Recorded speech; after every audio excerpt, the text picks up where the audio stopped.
Hola, ¿qué tal?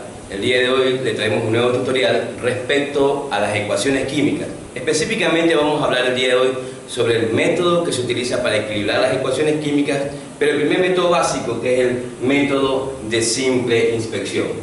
Pero quisiera hacer una breve aclaración antes de continuar con este proceso. Comúnmente se suele confundir los términos reacciones químicas con ecuaciones químicas. Recordemos que una reacción es un proceso, pero la representación simbólica de aquel proceso es una ecuación química que está formada por dos partes fundamentales, que son los reactivos y los productos, sumamente importantes para la aclaración que haremos en lo posterior. Bueno, pues, continuando con el proceso, vemos que el orden claro que hay que seguir para equilibrar una ecuación química siempre se equilibra. En primer lugar, el metal, luego el no metal, el hidrógeno y el oxígeno. Ese es el orden más adecuado para que usted evite cometer algún tipo de error. Tengo para dicho efecto 4 ecuaciones químicas. Vamos a empezar por la primera ecuación. En la primera ecuación química tenemos la fórmula del ácido bórico más el hidróxido de calcio produce borato de calcio y agua. Como podemos ver en esta ecuación química tenemos nosotros metales, no metales, hidrógeno y oxígeno. Por lo tanto vamos a empezar por el metal. Del lado de los reactivos, como podemos ver, solo tenemos un átomo de calcio, pero del lado de los productos tenemos 3 átomos de calcio, indiscutiblemente porque posee un subíndice que es 3. A tal punto que para realizar el equilibrio correcto debo utilizar un coeficiente estequiométrico antes de la fórmula del hidróxido de calcio, el mismo que va a multiplicarse por aquel subíndice, a tal punto que en este momento tendríamos también 3 átomos de calcio. Ahora procedemos con el elemento boro y tenemos aquí solo un átomo de boro, pero al otro lado, si bien es cierto, también aparentemente vemos un átomo de boro, pero debemos darnos cuenta que este boro se encuentra entre paréntesis y fuera de este hay un subíndice que es 2. Por tal motivo hay que tener en cuenta que ese 2 afecta al subíndice del elemento dentro del paréntesis, a tal punto que tendríamos 2 del lado de los productos, 2 elementos boros, 2 átomos de boro, perdón, y del lado de los reactivos solo tengo 1. En todo caso, deberíamos poner un coeficiente estequiométrico 2, porque este 2 al multiplicar por 1 me permite el equilibrio correcto. Seguimos ahora con el elemento hidrógeno y tenemos 2 por 3, 6 átomos de hidrógeno.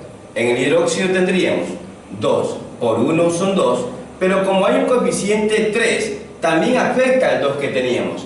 Es decir, que tendríamos 2 por 3, 6, más 6 del ácido bórico, tendríamos 12 átomos de hidrógeno. Al otro lado, al tener 2, solo le colocamos un coeficiente 6, porque 6 por 2 da 12. En el caso del oxígeno, se supone que ya debería estar equilibrado. Por tal motivo, vamos a observar aquí.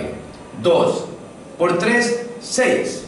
Del otro lado, 2 por 1, 2 por 3, 6. O sea, 6 más 6 es 12. Del lado de los productos tenemos 2 por 3, 6 y 6 en el lado, 2. Es decir, que nuestra primera ecuación está totalmente equilibrada. Vámonos a la segunda ecuación. Tenemos aluminio más oxígeno gaseoso produce óxido de aluminio. Empezamos por el metal, aluminio. Del lado de los reactivos tengo 1, pero del lado de los productos tengo 2.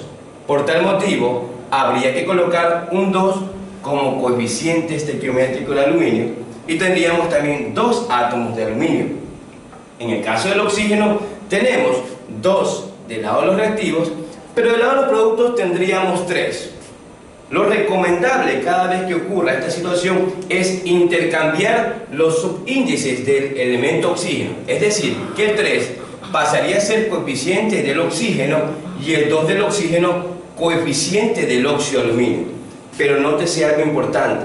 En el momento en el cual usted cambió el coeficiente que tenía anteriormente, va a afectar ahora a la cantidad de átomos de aluminio que tenía. Por tal motivo, ahora ya tenemos 4 átomos de aluminio.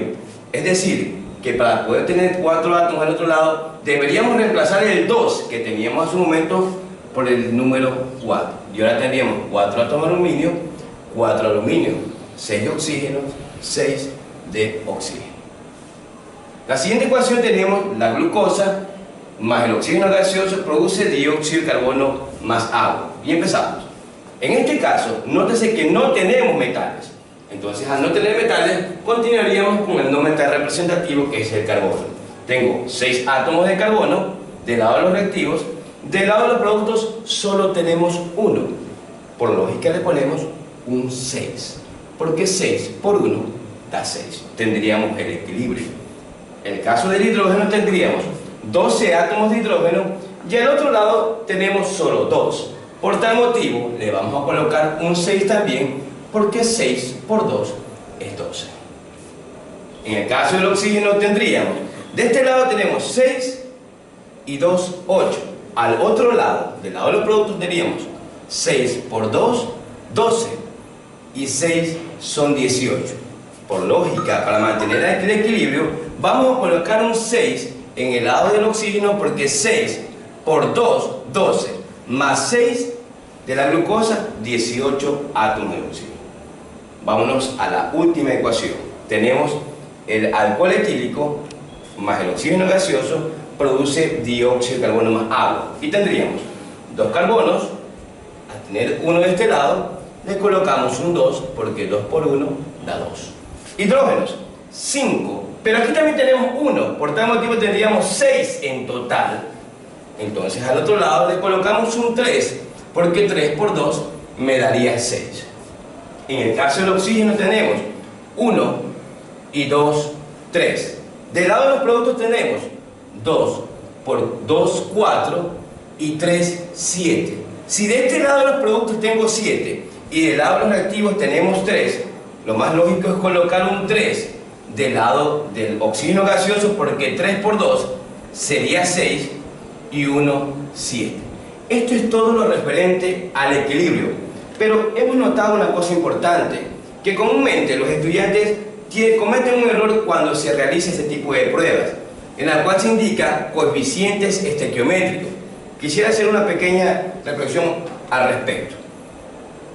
En la mayoría de exámenes que se toman, siempre se pregunta sobre los coeficientes estequiométricos de reactivos y productos. Para eso hay que entender que un coeficiente estequiométrico es el número que se ubica antes del compuesto o fórmula. Es decir, que aquí se debe sobreentender que hay uno de coeficiente estequiométrico y aquí se ve. Por tal motivo, si llegasen a preguntar a qué es igual la sumatoria de los coeficientes estequiométricos en los reactivos, mi respuesta sería, en este caso, 5, porque 2 más 3, 5. Es sumamente importante leer bien la instrucción en la prueba para poder evitar cualquier tipo de errores. Es todo lo que hasta el momento podríamos indicar. Muchas gracias.